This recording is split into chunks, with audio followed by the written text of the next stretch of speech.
All right, quick little cut in. I made a video about response to George R. R. Martin's blog post, and I've established I want to be positive on this channel. So I waited until I finished Storm of Swords before I posted that because I wanted to add the review to that response so I would have something positive to say.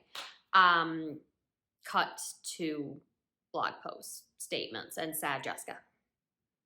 So I have some regrets. Yeah, okay. Backtracking to a couple blog posts ago that George R. R. Martin made, the vibes for the chances of Winds of Winter being anywhere close to done are not good. Just as a quick recap, I started my Song of Ice and Fire read not very long ago. In high school, I read Game of Thrones, and I said, hey, this book is really great. The TV show has just started, and the Dance of Dragons had just been published. And I'm like, I noticed how long of a time period between the publications between that and the last book. And I'm like, yeah, that's a long time between books. How about I wait until the next book, Winds of Winter, is published before I continue on the series? Because I really hate reading an unfinished series. I don't like it. So, cool.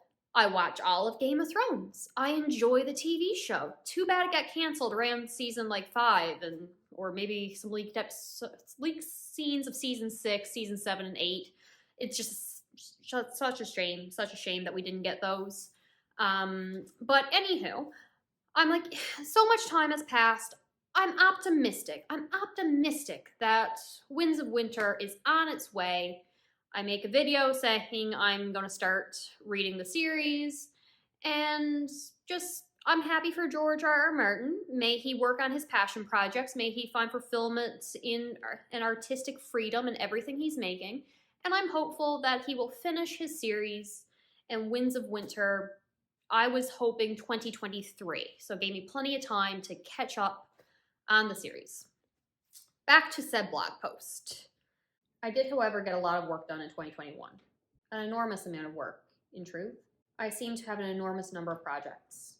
I know, for many of you out there, there's only one project that matters. I'm sorry for you. They all matter to me. In this blog post, we're mentioning House of the Dragon and other books coming out, and it really just, that hurts. That really hurts, because it seems like in the past he had been talking about Winds of Winter being like the most important thing, his priority, and now Westeros as a whole is his priority. Like, I guess we're getting a cinematic universe, assuming House of the Dragon does well. And the blog post really just came across as, hey fans, I know you want Winds of Winter, but how about you be excited for these other things that we have going on instead? Did not like that. And then he made a follow-up blog post a couple days or whatever later, and a little bit of faith and hope was renewed, because it seemed to be like, yeah, I'm still working on Winds of Winter, I promise that. And then he talks about the projects that are ongoing, and it's like an art booklet, which obviously he's not creating the art, and it's a follow-up to this book, so it shouldn't have had too much of the actual writing for him to do. Didn't require a lot of him putting in the effort to write and make it, so he had time for other projects. It feels like backpedaling as a response to the fans not getting their hopes up for Winds of Winter. Hard to say. I'm not excited by this news at all. Hundreds of pages have been written and hundreds more to come. He talks about making progress, but last year he didn't make as much progress, even though he says something along the lines of less is not none, or fewer is not none. Yeah, that's the excuse I honestly give my parents when I say, well, I cleaned a little bit today, not much, but not none, and I didn't do anything. I'm sure he's working hard. I maintain my previous statement that I want him working on his passion project. Words are so hard. I want him working on his passion projects. That's will always be true. I don't want him to feel forced and then just like put it Winds of Winter and for it to be the equivalent of Game of Thrones season 8. That's not what anyone wants. We want this to be his best work. I don't want him to feel forced to write it because that will likely come across in the writing. I'm doing my best to remain optimistic for Winds of Winter, but let's face it, my hopes have been like cut in half. George R. R. Martin can write whatever he wants. He can focus on anything he wants. He does not owe us a completed story. He does not owe us a completed story. I'm just going to keep repeating that to myself to remind myself not to be an entitled jerk. But that's where we're at. I'm going to just state the reason for my frustration. Like when I rate a book or series, a huge, huge, huge part of it is because of the ending. The ending is the most important part of a book for me, because otherwise I should have just like stopped reading or given up on the book. It's probably worse when I'm reading like a 2 or 3 star book and I force myself to finish to get to the ending. And if it's an amazing ending, it's getting bumped up a star, star and a half. If it's a terrible ending, like it's getting knocked down a star because I should have DNF'd it. I've had plenty of books that have been 5 stars up to like the 75% point, loved it more than anything. It is fantastic. Then the ending happens and I have to stop myself from giving it an overall 1 star because endings are very important for me. And when you drop the ending, I hate it. I hate everything about it. It brings me pain to think about it. If anyone knows what book I'm talking about, because I've talked about 2 of them here, you know what ones they are. But, so the season 8 finale, it made Game of Thrones unwatchable for me. The first, 4 seasons of that show are arguably the best show on television. The ending should not make the beginning terrible. It should not bring down the value and the quality of work of those first early seasons. I should be able to rewatch it, but I can't because I know what it's leading to. I know the ending. I know where these characters end up, and it's just not worth it to me. I don't want to rewatch it. I'm thankful that I only own the first 2 seasons of the series because I can get rid of them. I didn't own all of them leading up to the finale. This brings me to my issue with House of the Dragon. And I want to know, if people are excited about it, because this is really, really just a me thing. When I know the lead up and the ending, I don't care about what came before. It's the ending that is important to me. So House of the Dragon, it takes place generations before the regular Game of Thrones storyline. And I guess we do know what happens to House Targaryen, so there's that. And I can maybe if I just consider that the ending of this series, and not everything that comes after. Someone just get me excited for House of the Dragon. Please, just tell me how amazing these characters are. I haven't read Fire and Blood yet. I want to be excited. I do. It's just hard when we know what the build-up is leading to. And it's very sad. Do I think George R. R. Martin has given up on the Winds of Winter? I'm not ready to admit that yet, so please let me continue to live in my delusion, because I don't want to have started the series for nothing. I want to enjoy the series in my delusion that Winds of Winter is just around the corner in 5 to 7 years.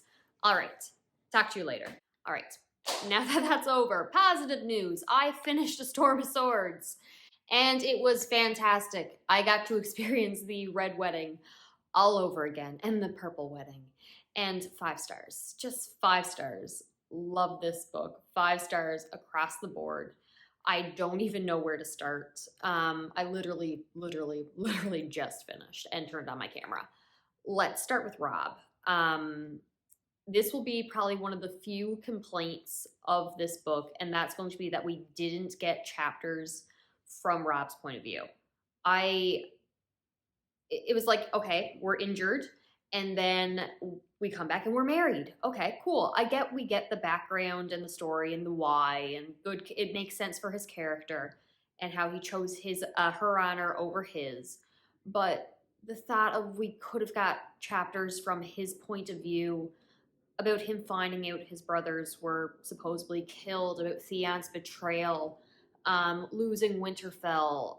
I just would have loved to read that from his point of view, the emotions he was going through, and being the boy king and leading the armies into war and battles because he's just still a kid. He's not an adult yet, and now this woman Jane, whatever her name is offering him some kind of comfort, and he takes it, and then he knows that he has dishonored her and again chooses her honor over his, just like his father would do, and doing what he feels is the right thing, but breaking his word to the phrase and the betrothal and the tragedy that comes from that. I just would have loved to see it from his point of view. So the lack of that really hurts me. I guess I can jump into the Red Wedding there. If it's not obvious, I mean, full on spoilers, because if you haven't watched the show or read the books yet, it's been long enough. The Red Wedding, what can I say? It's terrible. It's heartbreaking. And I more or less got to experience all over again. I wish I could have gone into this book with no knowledge of the Red Wedding. I wish I could experience that for the first time again. If I ever get amnesia and someone does not give me the Song of Ice and Fire book series to read with no clue of what I'm getting into, to experience all this heartbreak for the first time, I will be pissed, because I had better read this series before I get my memories back. Because I'm so jealous of the people who experienced either the TV show with no spoilers, because it got spoiled for me, jerks, or the people who read this book for the first time. I can't imagine what kind of heartbreak that was. And I love it. I love it for so many reasons. The biggest being, I just love it when an author commits. It would have been so easy to tell the story of Robb going to avenge his father, being the hero of the story, defeating the Lannisters, just the classic story. This is where you expect it to go, because the good must conquer over evil, and he's the honorable Stark and Lord. It would have been so easy to write him surviving this wedding, to survive the massacre, to overcome it, come back from it, lead his armies again. The Empire Strikes Back kind of version of Game of Thrones. But it's not what happens. I love it where the author is just like, you think you know where the story's going. You think these characters are safe. You think I won't go this dark. You think I won't do this. And then he just does it. It's like, you're wrong. And just commits to the brutality of it. So much respect. It just completely changes the story. I love it so much. Just the gut punch, left turn. I just like not being able to predict where a story's going, and when you think you know where it's going, and then it just veers off to the side and does something completely unexpected and different. So good, so good. Then you have the Purple Wedding. Cathartic, and just, you've been waiting for it. It wasn't spoiled for me in the TV show. That first cough, and then the second, and the smile that spread on my face when it first happened. And now I'm reading it in the book and experiencing it all over again, and it was just as good this time around. Everyone hates Joffrey, right? That goes without saying. Shout out to a line in here, Queen of Thorns. I do so hope that they'll play the Rains of Castameres again. It's been about an hour. I forget how it goes. Because that's the song that is playing at that wedding as well, except it's more of a, hey, Lannisters are great kind of thing and feeling. You don't expect anything to happen, but then it does. Swear to God, if I ever got married, I'm playing with Rains of Castamere. We're just going to see what happens. Oh, God almighty. Do I have anything else to say about the Purple Wedding? Yes, I do. The plotting of the story and just like consequences of actions. So the way the Purple Wedding led to Tyrion getting accused, which led to the Mountain and the Viper, which led to his father Tywin, and Shay's betrayal and reveal, and Tysha's reveal, and just the way everything was set up and cause and effect was great. And Tyrion's all his past actions coming back to haunt him, all the times he's disrespected the king, insulted the king, and just verbally lashed out in public. And like Cersei didn't even really need to make too many people lie, a couple lies, but a lot of what they're saying he said and did, he did say and do. And I just, him getting in trouble and the consequences of it. It was such a good element of this book. All right. I gotta talk about the Brotherhood without banners because they are far more prominent in this book as well compared to what they were in the TV show. TV show, I really felt like they were like side characters, kind of there, but not really the main issue. And I really, really, really enjoyed them. All the characters there and Arya's time with them, I did enjoy that immensely. However, it came at a sacrifice. Now, I didn't rewatch the Game of Thrones TV series for many reasons, mostly being I can't. I'm too angry at the season finale to ever rewatch the good episodes because I know what it's building to. Point being, I didn't rewatch it, so some of this is going to be skewed of what I'm saying. The cast at making the Brotherhood without banners more prominent and Arya spending more time with them, and then later going out with the Hound and Sandor, he felt underdeveloped or differently developed. Just they're different characters in the TV show versus the book. So TV show, from my memory, was traumatic past surrounded by terrible people.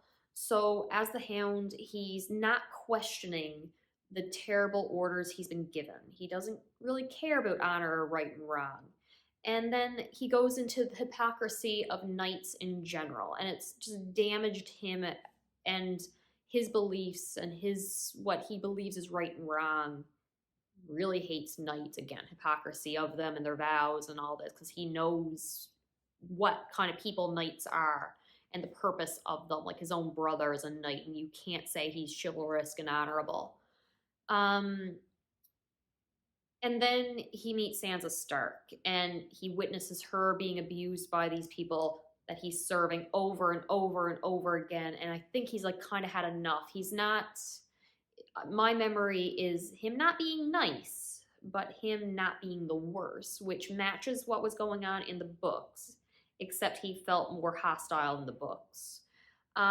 But then when he's with Arya, he's kind of in the same situation again. And this time it really does feel to me like he's more, I'm going to actually protect her. I'm going to teach her what she needs to know to survive in this world. I couldn't save Sansa. And there was that moment with the fire and the wildfire, and like his fear ended up winning out and he ran away. So when removed from the Lannisters and choosing to make his own decisions on what's right and wrong, being very bad at it, being selfish, making terrible decisions, but still choosing to try to help Arya. And it felt more, he is trying to take care of her and protect her. Whereas in the books, we are just not given that amount of time with them together and traveling. She spent so much time with the Brotherhood. And then he took her from the Brotherhood. And it all just came across as more hostile, more for his benefit to ransom her off, same as he was going to do in the TV show. I liked him better in the TV show than I did in the books. I'm going to chalk this up to the actors. Just his portrayal being so much better, not better, that's the wrong word, different. I completely understand if people like him better in the books. I can see that aspect as well. But the actor in the TV show just bringing some more depth to him that I'm seeing, more likable, which I'll get to likable characters in a minute because I do have something else I want to say about a different character. and how they were more likable and kind in the TV show and less so in the books. And I like them for this situation better in the books. But with the Hound, I like the vulnerability. I like the deep down having a good heart that's been damaged and broken and very much burned and not willing to use it very often. Again, it might just be subtle things about the acting that makes me feel that way, because I can't think of any direct contradictions between the TV show and the book. It was kind of just more of a feeling I got reading the words versus seeing it on screen. That also brings me to Oberyn Martell, the Red Viper, however you pronounce his name. Again, I can't think of very many situations where there was more of him in the TV show than in the book. They basically did the same things from what I remember, aside from like 1 or 2 extra scenes in the TV show.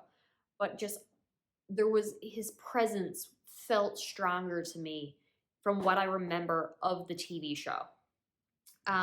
It had to be just the presence of the actor, because books was all well and fine, but and his character was the same. His personality came through. It was great in the books. They just hired such good actors, is all I can say for the TV show, because they embodied it. The presence was there, even in so many short scenes. I felt a bigger emotional connection to the TV show version than the book version. But I felt the same about the fight between the Mountain and the Viper. Yeah, that. Okay, yeah. Okay. What was I going to say? Sansa. She's the one I was thinking of when I'm thinking that they made them nicer in the TV show. So I meant to look this up. Does she kneel? I don't know. I can't remember for sure if she kneels or not for Tyrion to put the cloak around her when they get married. I'll check that in a minute. But like even little scenes like her passing him the cup during the purple wedding and Joffrey's wedding, whatever you want to call it.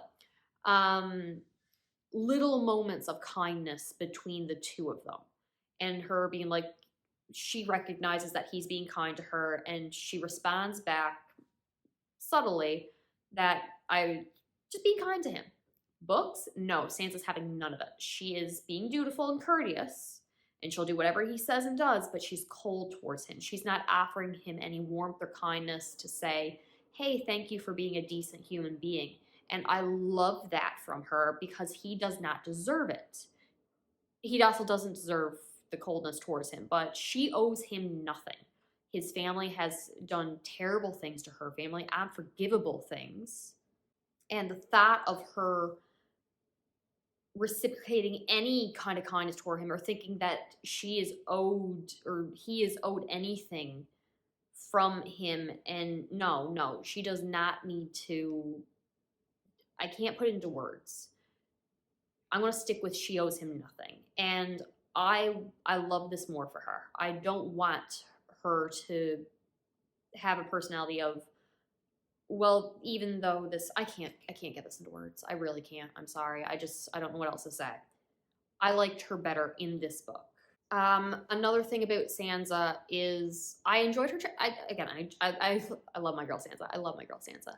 But she's less enjoyable to read from in this book, because we've kind of slipped back into past Sansa version. She's more gullible, easily to be manipulated, and she thinks that she has a happy future for her. Whether it be married off into Highgarden or returning to Winterfell, she's so hopeful and trusting, and she gets taken advantage of, and she's so gullible and sweet again. She's slow to learn her lessons, but she's learning. She had her little slip back into the love of nights and songs and thinking her dreams can all come true again. And now she's in the Eyrie. She knows that she's like, no one will ever love me for love. They're only after Winterfell and my claim, and like this all isn't right. And she's just had another hard crash back to reality. I want to see where she goes in the next book. I just love Sansa so much. I do. I love her character journey so far. I just do. Speaking of characters who I said I would make a more finalized version on how I feel about them from previous books. Cat's making noise. Stannis. I love Stannis. I'm sorry. I love Stannis. I don't know where he's going in future books. I know he's going to end up betraying me. I'm going to hate it, but I love Stannis. Just give me a character who is don't knock up the camera, who is very predictable in his values and motives. And okay, so he is very lawful everything.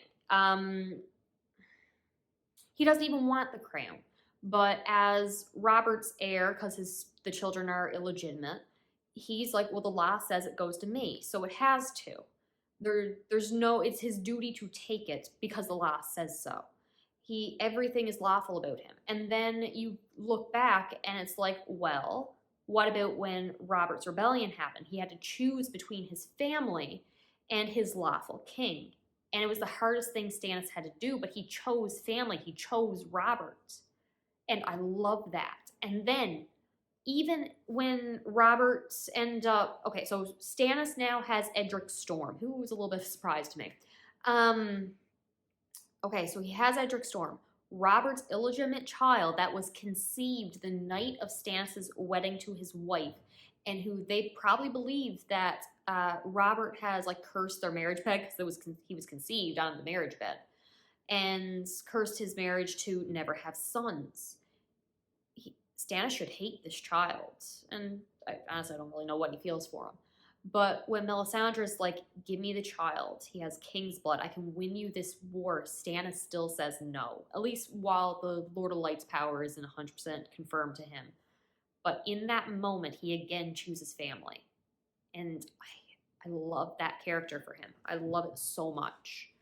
Again, when he betrays me, because I expect he will, I will be pissed. But right now, I just love Stannis. I love how everyone hates him. I love how he's uncompromisable. I love I think it was like comparison to iron, that he will not bend. He will break before he bends.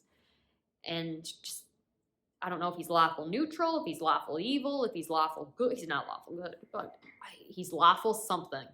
And I love it. And I love his little blind spot for family, and you're not sure. And then, but he still turned on Renly. He didn't choose Renly. You don't know where that blind spot was coming up, and I kind of wish he had more family that this could come up again. Well, we have Sheree. Swear to God, he hurts that girl. Okay, we're going to move on from Stannis. Right now, he has my love and support. We're going to see where the series goes. I suppose I should probably talk about Jon, considering his talk with Stan. No, we're talking about Jaime first. Okay, so TV show Jaime went from the most hateable character, and then just the show manipulated me into loving this character. The book did it better. I don't know how, because the actor was incredible. So incredible. Moved me to tears of like what right does the wolf judge the lion, and how he saved the population of King's Landing from Ares. The TV show, fantastic job. I don't know how the book made me love him more. First, I hated him, obviously. And then I think what got me was this dream he had with his head resting on a stump that I can only assume was a weirwood tree stump. So he gets this weirwood dream. And because of that, he's at Castle Rock, and his sister and father and brother are there, but he's accused by his old Kingsguard and Rhaegar Targaryen about his betrayal, and how Rhaegar trusted him with his wife and children. Jaime's pleading, saying he didn't know what would happen to them. Oh, I went cold at this scene. I'm also thinking, like, okay, this is like what? The crypts beneath the rock, which reminded me of like the crypts of Winterfell, and I'm leaning towards a connection between him and Jon, and I can't wait to see if that's a thing and where their stories are going to go. But then Jaime's just like all this just so much character development for him in such a short amount of time. And then, well, not even a short amount of time, it's very long, but he goes back for Brianna. It's like, her name is Brianna. You gotta let her go. And then the guy who has her in the bear pitch, just like, you want her, go get her. And then it's just like, so he did. He jumps in. He's like, 7 hells. What do I do now? And then, was it Oathkeeper? entrusting her to find Sansa and Arya and protect them with Ned's own steel. I don't know what it is about the book that to me did it better. But it did. Just how much he hates being called the Kingslayer and being accused of having no honor. And it's just like, what would any of you other people do in my situation? Like, the Mad King had to be stopped. Oh my God, it was so good. John's chapters, of course, were wonderful, but it's just George R. R. Martin's regular style of just fantastic character developments. I only have my negative thing about not having any point of view chapters from Robb, and one other small nitpicky, not even nitpicky, okay? We know what world we're in. This book felt far more rapey and sexual assault against women and casual violence, and a lot of much, much, much older men pining after, in love with, or lusting after not small, but young girls and children who they're still children. Honestly, if we just aged up the characters like they did in the TV show, I'd feel more comfortable with it. But that's just, it's not enough to override my absolute love of the characters, the world building. Oh my God, the world building, the plot of this, and just the writing. It's not enough to override all this. This is a 5-star read. It took me over a month to get through it, but I enjoyed every step along the way. It's just very long. Cannot wait for the first book. I might need to take a little bit more time because it's a very thick book. It's going to take me a long time. I can't wait, and I'm slightly more hopeful again that Winds of Winter will be coming soon. Hopefully, it's in the future. He'll get it to us eventually. I hope. The cat disagrees with me. That's all I can say. All right. I will catch you later.